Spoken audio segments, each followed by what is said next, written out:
ಇನ್ನೂ ಏನೋ ಆಗಿರ್ಬೋದು ಆ ಘಟನೆ. ಆದರೆ ಸಂವಿಧಾನದ ಅಡಿಯಲ್ಲಿ ಕೂಡಿದರೆ ಯಾರನ್ನೂ ಅಪಮಾನ ಮಾಡಬೇಕಂತ ಮಾಡಿಲ್ಲ. ಆದರೆ ಈ ವ್ಯಕ್ತಿ ಹೊರಗೆ ಮುಂದೆ ಸನಾತನ ಧರ್ಮದ ಮೇಲಿನ ಅವಮಾನವನ್ನು ಹಿಂದೂಸ್ತಾನ ಅವಸರಿಸುವುದಿಲ್ಲ. ಹಿಂದೂಸ್ತಾನದ್ರೆ ಕೇವಲ ನಿಮ್ಮ ಸನಾತನ ಒಂದೂ ಇಲ್ಲರಿ, ಇಲ್ಲೇ ಎಲ್ಲರೂ ಇದ್ದೀವಿ. ಇಲ್ಲೇ ಯಾರು ಸಿಂಧೂ ನದಿ ದಂಡಿ ಮೇಲೆ ಬದುಕನ್ನು ಮಾಡಿದಾರೋ, ಜೀವನ ಮಾಡಿದಾರೋ, ತಮ್ಮ ಬದುಕನ್ನು ಕಳ್ಕೊಂಡಿದ್ದಾರೋ, ಬದುಕನ್ನು ಹುಡುಕಿಕೊಂಡಿದ್ದಾರೋ ಅವರೆಲ್ಲರೂ ಇದರಲ್ಲಿದ್ದಾರೆ. ಧರ್ಮ ಅಂದರೆ ಸಂಕುಚಿತವಾಗಿ ಮಾಡೋದು, ಹಿಂದುತ್ವ ನೆಲೆಗಟ್ಟೆ ಮಾಡುವಂಥದ್ದು ನಿಜವಾಗಿಯೂ ಇದು ಖಂಡನ ಅನ್ನೋದಲ್ಲ, ಇದು ಇರಲೇಬಾರದಾಗಿತ್ತು ನಮ್ಮ ದೇಶದಲ್ಲೇ. ಯಾಕೆಂತಂದ್ರೆ ಇಲ್ಲಾಂದ್ರೆ ನಮ್ಮ ದೇಶದ ಅನೇಕ ಸಮಸ್ಯೆಗಳು ಸಾಲ ಹೋಗಿಬಿಡ್ತದೆ. ಇವತ್ತು ಸ್ವತಂತ್ರವಾದ ಮೀಡಿಯಾಗೆ ಬೇಕಾಗಿರುವುದು ಸ್ವತಂತ್ರ ಧ್ವನಿ. ಆ ಸ್ವತಂತ್ರ ಧ್ವನಿ ಉಳಿಸಲು ನೀವು ಮಾಡಬೇಕಾದದ್ದು ಇಷ್ಟೇ. ಅದೇನಪ್ಪಾ ಅಂತಂತಂದ್ರೆ ನಿಮ್ಮ ಕೈಲಾದಷ್ಟು ಸಹಾಯ ಈ ಚಾನಲ್ಗೆ ಮಾಡಿ ಹಾಗೂ ನಿಮ್ಮ ಧ್ವನಿಯನ್ನು ಕಾಪಾಡಿಕೊಳ್ಳಿ. ಯಾಕಂದರೆ ಜಾತಿ ಪದ್ಧತಿಯಿಂದ ಆಗಿರ್ಬೋದು, ಈ ಧರ್ಮದ ನೆಲೆಗಟ್ಟೆಯಲ್ಲಿ ಆಗಿರ್ಬೋದು, ಇವತ್ತು ಎಷ್ಟು ತಿಕ್ಕಾಟ್ರು ನಮ್ಮಲ್ಲೇ.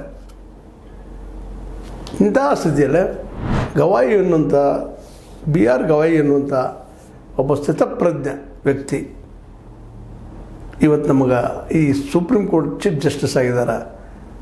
ಯಾವುದಕ್ಕೂ ಬಗ್ಗದೆ ತನಗೆ ಸರಿ ಎನಿಸಿದಂಥ ಸಂವಿಧಾನದ ಅಡಿಯಲ್ಲಿದ್ದಂಥ ನಿರ್ಧಾರ ಕೊಡುವಂಥ ಒಬ್ಬ ವ್ಯಕ್ತಿ ಇದ್ದಾರೆ ಇವತ್ತು BR ಗವಾಯಿ ಅವರು. ಅದು ಘಟನೆ ಆದ ತಕ್ಷಣ ಹೇಳ್ತಾರೆ, ಇದಕ್ಕೆ ಯಾರು ನೀವು ಚೇಂಜ್ ಆಗಲಿಕ್ಕೆ ಹೋಗ್ಬೇಡಿ, ವಿಚಿತ್ರ ಆಗಬೇಡ್ರಿ, ನಡೆಯುವಲ್ಲ ನೀವು ವಿರೋಧಗಳು ಇರೋರು ಅನ್ನೋಷ್ಟರ ಮಟ್ಟಿಗೆ ಮಾತಾಡ್ತಾ ಇದ್ದಾರೆ.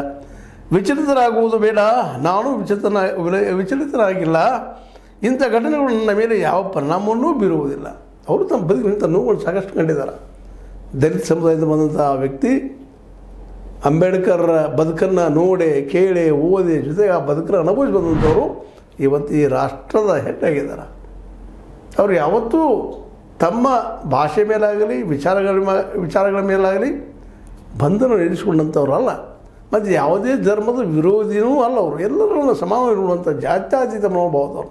ಅದು ಈ ವ್ಯಕ್ತಿ ರಾಕೇಶ್ ಕಿಶೋರ್ ಅನ್ನುವಂಥ ವ್ಯಕ್ತಿ ಸನಾತನಿ ಇಷ್ಟೇ ಅಲ್ಲ, ಒಬ್ಬ ಇದು ಶಬ್ದ ಎಲ್ಲ ಮತ್ತು ಹೇಳ್ತಾ ಇದ್ರು. ಯಾವ ಗಾಂಧೀಜಿಯವರನ್ನು ಕೊಂದಂಥ ಗೋಡ್ಸೆ ಆ ಮನೋಸ್ಥಿತಿ